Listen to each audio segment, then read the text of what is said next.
Hello class, good morning. Thank you for having me here again. Today's subject is going to be success and achievement. We are on the last chapter of your book for the preparation for the IELTS, a very important English test. And today we will discuss a very specific subject which hopefully will be useful for you when you apply this IELTS exam, which is overcoming exam anxiety. We understand that many students fear exams and they feel that they are not going to perform well.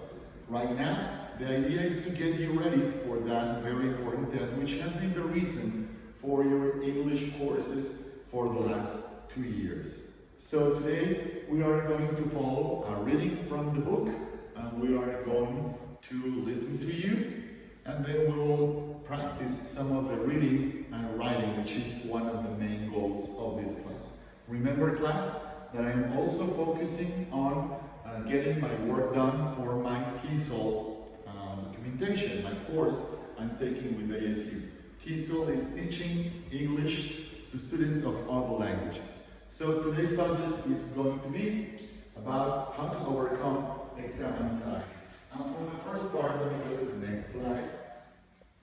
For the next part, I'm gonna guide you through a reading which is dispelling irrational beliefs about exams. So we are going to be discussing 6 common beliefs that are held about exams and their outcome, all of which have some elements of false assumption or irrationality about them. The first myth or irrational belief is that my future will be ruined if I fail or don't get the grades I want. So I will guide you through the reading during this first stage, and then I'll ask you to complete it so you can answer a few questions before the reading. The first concept is examinations are an important way in which professional groups in our society select their membership. Success in them those open doors to particular jobs and careers depending on the country. Lack of success will mean certain jobs and careers are not immediately open to you, at least at the level of entry you originally intended. Some may be closed altogether, so that's not a very positive note. Let me share with you, before we begin with the reading, with a personal experience. I was getting ready for my master's studies at the University of Michigan, and I was doing all of the preparations for the scholarship, a Fulbright scholarship, and they told me that I had to be in a specific place at a specific time to present the TOEFL exam. And I was there, of course, very early, ready for the exam, a little bit nervous. And that exam took a couple of hours. That was in the morning. And then around noon, I think, they said, and be ready, because right after your lunch, you will apply a second exam, which is a GRE or GMAT, depending on the kind of future you are pursuing. I was not ready for that exam. No one told me that I was going to present both of the exams in the same day. Of course, I was ready for the TOEFL, but I had no idea before that they were going also to grade me on English, math, sciences, and many different subjects, humanities also. So it was a challenge for me, I won't lie. It was something that I didn't expect. I realized that most of the rest of the class were there, and they were aware that we were going to have those 2 tests. So imagine, if this is the worst that can happen, of course you have to overcome that and get ready for the results, which were good, of course. I ended up getting my scholarship, and it was a great experience to remember that sometimes even the best of the preparations won't be enough. So that's why you don't have to fear, because these things can happen. Let me go to the next slide, where I'll show you the first paragraph we are reading so you can follow it.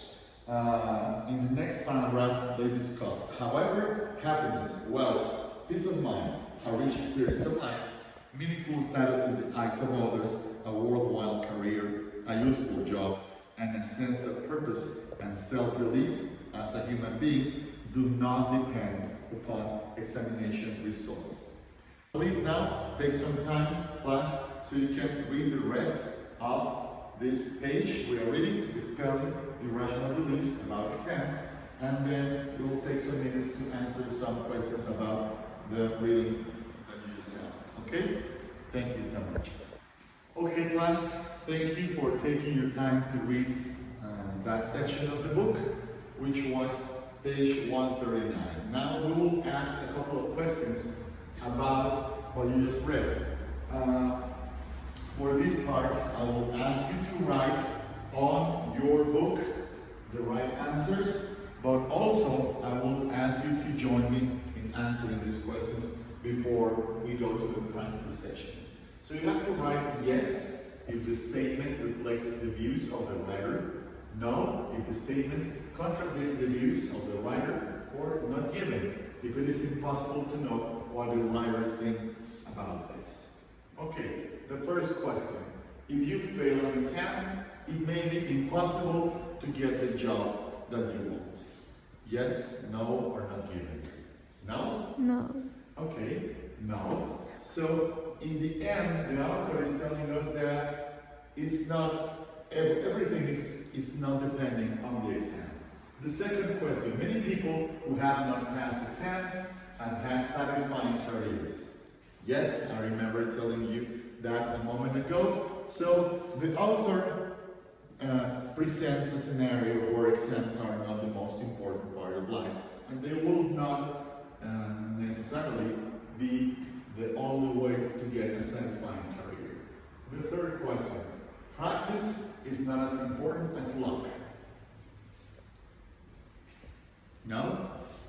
Okay. No, because he was telling us that luck has something to do. It may be interesting in case you have the luck of studying exactly what is on the exam, or bad luck if it doesn't happen that way. But in the end, practice is important indeed. Let's go to the fourth question. A large percentage of people who fail an exam fail again when they retake it. Not given. Not given, exactly. This part would be terrible. If you were certain that once you fail, you will always fail, then what will be the point in retaking the exam? Of course, life will not always present you opportunities, but school may have to. So if you really want to do better, then you have to study harder, you have to practice, you have to control your nerves, and in the end, hopefully, you will not fail again. You will not necessarily fail again. Thank you so much. But the author doesn't say that. We'll go through a series of advices in the next reading you will have before we cover the rest of the exercises. Thank you so much. Let's pause the recording.